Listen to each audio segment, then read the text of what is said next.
बिस्मिल्लाहिर्रहमानिर्रहीम। मेरा नाम डॉक्टर फैसल है। आज की वीडियो में हम लोग बात करेंगे कि अगर आपके जोड़ों में और घुटनों के अंदर दर्दें होती हैं, ख़ास तौर पे कार्टिलेज की डैमेज की वजह से, हड्डियों की कमज़ोरी की वजह से, पट्ठों की कमज़ोरी की वजह से, तो ऐसी कौन सी 5 मिनट की रूटीन है अगर आप वो डेली बनाएं, ख़ास तौर पर सोने से पहले, तो हम किस तरह से अपने घुटनों को बिल्कुल ठीक कर सकते हैं। अगर आप अपनी डेली रूटीन में सोने से पहले 5 मिनट ये वाली रूटीन बनाएंगे जो मैं आज की वीडियो में आपको बताऊंगा, आपने वो लाजमी फॉलो करनी है। आप देखेंगे आपको काफ़ी ज़्यादा चेंज फील होगी। अक्सर लोग कहते हैं जब मैं एक्सरसाइज बता दूं, डाइट बता दूं, तो उनका यही होता है कि टाइम ही नहीं होता हमारे पास आम रूटीन के अंदर कि हम ये सारी वर्जिशें और सब कुछ कर सकें। तो मैं आपको सिंपल सी ऐसी रूटीन बता देता हूँ, चाहे आपकी एज 30 साल है, 40 साल है, आप वो रूटीन का हिस्सा बनाएं तो आपके घुटने ख़राब नहीं होंगे। अक्सर औकात हमारे घुटने ख़राब होने की जो सबसे बड़ी रीज़न होती है ना, आम रीज़न जो होती है वो होती है कि हमारी हड्डियों का भुरभुरापन, हड्डियों की कमज़ोरी। ये दोनों अगर आप तस्वीरें देखें तो इन दोनों में आपको वाज़ेह फ़र्क नज़र आ रहा होगा। ये हमारी हड्डी बिल्कुल नॉर्मल हड्डी है। इस हड्डी के अंदर बीच में अगर हम देखें तो हमारे यहाँ पे मिनरल या फिर यहाँ पे जो पोर्स हैं, सुराख हैं, ये बहुत छोटे छोटे हैं, नॉर्मल होते हैं। इसके अंदर कैल्शियम की डिपोजिशन होती है। जबकि जो दूसरी तरफ आपको नज़र आ रहा है, यहाँ पे सुराख आपको बहुत बड़े बड़े नज़र आ रहे हैं। सुराख को इंग्लिश में कहते हैं पोर्स, और हड्डी को मेडिकल में कहा जाता है ऑस्टियो। इंग्लिश में तो कहते हैं बोन्स, लेकिन मेडिकली इसे ऑस्टियो कहा जाता है। जब ऑस्टियो यानी हड्डी के अंदर जब सुराख हो जाए, इसका मतलब इस बीमारी को कहा जाता है ऑस्टियोपोरोसिस। अगर हड्डियों में इस तरह से सुराख हो जाएं तो हमारे हर जोड़ के अंदर दर्द होती है। तो ऐसे लोग जिनको घुटनों के कार्टिलेज का मसला हो, उनको भी हड्डियों की कमज़ोरी का मसला होता है। हड्डियों की कमज़ोरी की वजह से भी आपके जोड़ों के अंदर दर्दें आ सकती हैं। अगर हड्डियां कमज़ोर ना हो, दूसरी जो सबसे बड़ी वजह होती है जिसकी वजह से दर्दें होती हैं, वो होती है अगर आपके जोड़ों के बीच की कार्टिलेज, ये जो आपको सफ़ेद रंग की नज़र आ रही है, ये अगर ख़राब हो जाए, अगर ये ख़राब हो जाए तो हमारा जोड़ कुछ इस तरह का हो जाता है जैसे ये दूसरी साइड के ऊपर यहाँ पे आपको नज़र आ रहा है। यहाँ पे आप कार्टिलेज ख़राब हुई भी है, यानी हड्डी नोकदार हो जाती है। हड्डी के बीच में से टक टक की आवाज़ें आना शुरू हो जाती हैं, जिसकी वजह से हमें दर्दें होती हैं। और जब हम अपना इसी हड्डी का जब एक्सरे करवाएंगे तो फिर हमें हमारा एक्सरे कुछ इस तरह का नज़र आएगा। लाइक यहाँ पे आपको हड्डियों के बीच में स्पेस खला बिल्कुल सही नज़र आ रहा है, देखें यहाँ पे। लेकिन अगर हम यहाँ देखें तो यहाँ पे दोनों हड्डियों के बीच में खला बिल्कुल लॉस हो चुका है। यहाँ पे थोड़ा बहुत बचा हुआ है, लेकिन यहाँ पे भी हड्डी जो है नोकदार हुई हुई है। जितनी ज़्यादा हड्डियाँ नोकदार होंगी उतनी बड़ी स्टेज होगी। ऑस्टियोआर्थराइटिस या घुटनों की ग्रीस का जो मसला होता है, ये यूँ नहीं होता कि हर बंदे का एक जैसा होता है। किसी का कार्टिलेज, किसी का ये वाली जो ग्रीस है वो ज़्यादा ख़राब हो जाती है, किसी के टुकड़ों में टूट जाती है, किसी की बहुत ही ज़्यादा लॉस होती है, किसी की बहुत कम लॉस होती है, होती सबकी है। और ये आपके हाथ में है कि आपने किस उम्र में ये सारी की सारी ख़राब करनी है। सो जो मैं आपको रूटीन बताऊंगा ना, जो आपके सोने से पहले लाजमी करनी है, इस रूटीन को अपना हिस्सा बना के रखें ताकि इसका डैमेज जो है हम उसको स्लो डाउन कर सकें। इसे बिल्कुल आप रोक नहीं सकते, क्योंकि एट द एंड ये सब की ख़राब होनी है। ये कार्टिलेज का डैमेज, ये एजिंग का यही प्रोसेस होता है। जैसे जैसे उम्र बढ़ती जाती है, यही चीज़ें होती हैं जो ख़राब होती हैं, जिसकी वजह से हमारी एज ज़्यादा होती है। और एज के साथ साथ ये फैक्टर्स होते हैं जो कि ख़राब होते हैं। अच्छा, अब ये जो आपको तस्वीर नज़र आ रही है ना, ये 4 स्टेजेस होती हैं जो मैंने अभी बात की ना, ये सबका एक जैसा नहीं होता। अब जो स्टेज 1 होती है ना, ये माइनर स्टेज होती है। इसमें सिर्फ कोई 5% 10% जो हमारे कार्टिलेज लॉस होता है, वो भी लॉस इस तरह से होता है कि कोई टेढ़ आ गई है, कोई यहाँ पे टेढ़ आ गई है, इस तरह की हल्की फुल्की दर्द होती है। लेकिन हम अपनी आम रूटीन के सारे काम कर सकते हैं, घुटने को फोल्ड भी कर सकते हैं, सीढ़ियाँ भी चढ़ सकते हैं, सारी मूवमेंट्स हो जाती हैं। और most of the time simple pain killer दवाई खाने से स्टेज 1 की जो आर्थराइटिस है, इसकी दर्द ख़त्म हो जाती है।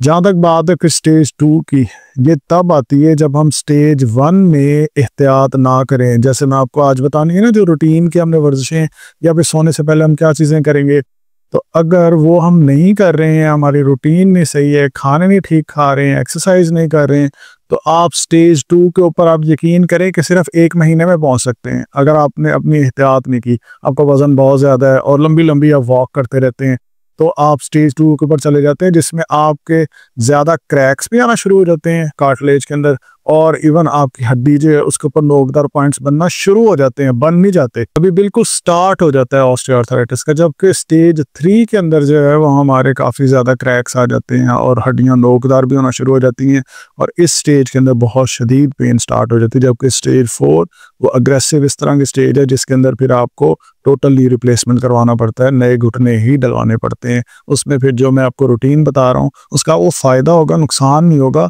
लेकिन ऐसा नहीं हो सकता कि आप स्टेज 4 के अंदर हैं और आप कोई भी वर्जिश करें या खाना खाएं तो आप स्टेज 1 पे आ जाएंगे, ऐसा पॉसिबल ही नहीं है।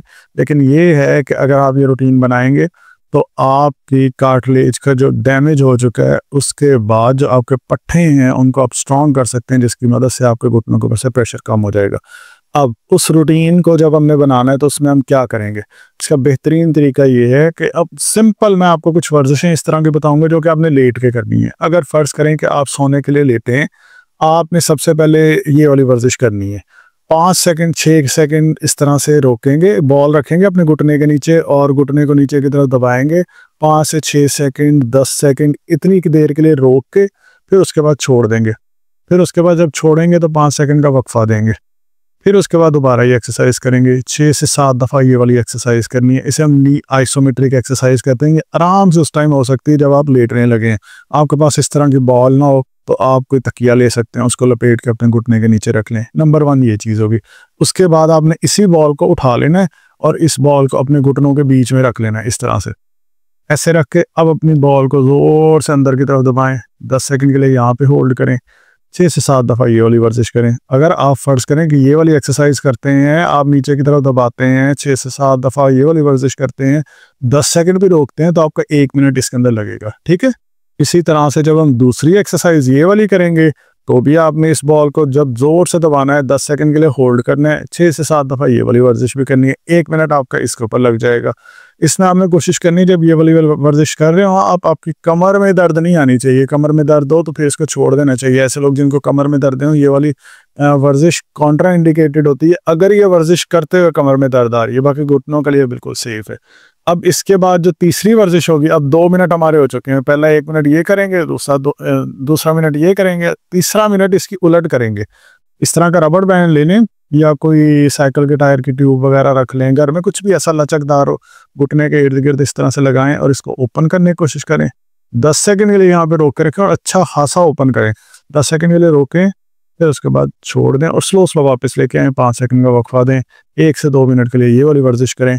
अब आपके 3 साढ़े 3 मिनट जो है ना वो लगेंगे ये 3 वर्जिशें करने में, ठीक है। लेकिन क्योंकि हमने इस वर्जिश को करते हुए साथ में बीच में 5 सेकंड का वक्फा भी देना है, तो आपके प्रॉपर 5 मिनट में ये 3 वर्जिशें हो सकती हैं। इनको ना आपने अपनी आम डेली रूटीन के अंदर इसको ऐड कर लेना है। एक नी आइसोमेट्रिक ये जिसमें आपने अपने घुटने को नीचे की तरफ दबाना है, एक ये जिसके अंदर बॉल को दरमियान के अंदर दबाना है। ये बिल्कुल सेफ वर्जिशें हैं। घुटने के जो मरीज हैं ना उनके लिए बहुत ज़बरदस्त वर्जिशें हैं, आपने लाजमी ये करनी है। और जो तीसरी है वो है ये थेराबैंड के साथ। ये आपने करना है, घुटने के इर्द गिर्द वाले सारे पट्टे आपके स्ट्रांग हो जाएंगे, चाहे आप किसी भी स्टेज के अंदर हैं। आपके पट्टों के लिए बेहतरीन वर्जिश है। पट्टे अगर स्ट्रांग हो गए, आपके घुटनों के ऊपर आने वाला प्रेशर कम हो जाएगा, जिसकी वजह से आपके घुटनों में जो दर्द हैं वो काफ़ी हद तक कम हो जाएंगी। ये तो 3 वर्जिशें होगी। इसके बाद आपने जब सोना है तो अगर आप करवट में सोते हैं तो आपके घुटनों के बीच में एक तकिया होना चाहिए, ठीक है। और अगर आप सीधा सोते हैं तो आपके घुटनों के नीचे एक तकिया होना चाहिए। ये आपके सोने की पोजीशन होगी। तो ये इतनी इंपॉर्टेंट है कि जब आप करवट में लेटे हुए होते हैं आपकी रीढ़ की हड्डी भी सही रहेगी और आपके जो घुटने हैं उनका पोस्चर भी सही रहेगा, उनके ऊपर प्रेशर भी कम आएगा। जब आप सीधे लेटे हुए होंगे, अपने घुटनों के नीचे अगर रखेंगे तकिया, तो अक्सर लोग जिनको घुटनों की ग्रीस का मसला हो, घुटनों के दर्दों का मसला हो, उनका घुटना जब वो सीधे लेटते हैं तो बेड के साथ लगता ही नहीं है, वो इस तरह से हवा में रहता है इस पोजीशन में। जब आप इसके नीचे तकिया रख लेंगे, एक तो आपके घुटने को सपोर्ट मिलेगी, दूसरा आपकी जो कमर है उसके ऊपर से प्रेशर कम हो जाएगा। रीढ़ की हड्डी से, रीढ़ की हड्डी का जो निचला हिस्सा है यहाँ पे प्रेशर खत्म हो जाएगा। तो जब आपने सीधे लेटना, अपने घुटनों के नीचे रखें तकिया, और जब करवट लेना है तो दरमियान में रखें। ये वाली 3 वर्जिशें करें। बॉल नीचे की तरफ दबाएं, दरमियान में दबाएं और रबड़ बैंड के साथ ओपन करने की कोशिश करें। तो आप देखेंगे अगर आप ये 5 मिनट की रूटीन डेली बनाते हैं, कुछ ही अरसे के अंदर आपको वाज़ेह फ़र्क नज़र आएगा कि आपके घुटनों के अंदर से दर्दें कम होना शुरू हो जाएंगी। साथ में अपनी मेडिकेशंस वगैरह लेते हैं। मैंने बड़ी डिटेल में काफ़ी सारी इस तरह की वीडियोस बनाई हुई हैं जिसमें आप अपने घुटनों की ग्रीस को ठीक कर सकते हैं, घुटनों की कार्टिलेज को ठीक कर सकते हैं।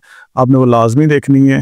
बाकी अगर आप मुल्तान से हैं तो आप मेरे क्लिनिक पर विज़िट कर सकते हैं। मुल्तान के अलावा अगर दूर किसी शहर से हैं तो आप व्हाट्सएप पर रब्ता करके मेरे साथ डायरेक्टली वीडियो कंसल्टेशन कर सकते हैं। अपनी डाइट को ठीक करें, अपने खानों को ठीक करें। खाने अगर आपने ठीक कर लिए ना, आपके घुटनों के कार्टिलेज ठीक हो सकती है। घुटनों की ग्रीस के लिए कौन सी ग़िज़ा बेहतरीन होती है, इस पे मैं ऑलरेडी वीडियो बना चुका हूँ, जो कि मैं साइड पे पिन कर रहा हूँ। आप इस पे क्लिक करके पूरी डाइट प्लान देख सकते हैं।